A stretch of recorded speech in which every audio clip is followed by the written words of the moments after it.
come cucinare la ricetta classica pesto alla carbonata. Con solo alcuni ingredienti e 15 minuti potreste la cena per la tua famiglia.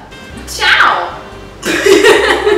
Per cucinare questi deliziosi spaghetti avrete bisogno di spaghetti, olio extravergine d'oliva, pancetto o bacon, aglio, uova, parmigiano reggiano, pepe nero macinato e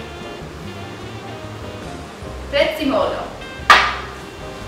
Preparate la salsa mentre la pasta è cucinare. Mettete i spaghetti in acqua bollente per 8 minuti.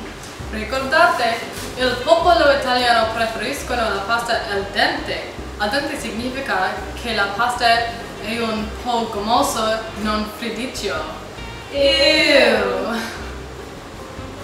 Prima soffriggete la pancetta con un poco l'aglio e l'olio d'oliva in una padella e quando è fatto poi acconate.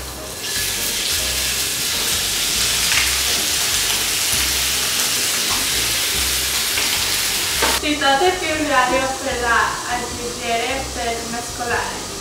Spaghetti alla carbonara è un autentico piatto italiano. È stato fatto per i minatori di carbone in Italia. Si tratta di un piatto regionale di Roma.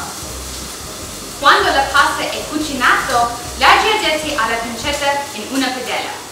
Prossimo, in un grande ciotola mescolate in le uova e formaggio.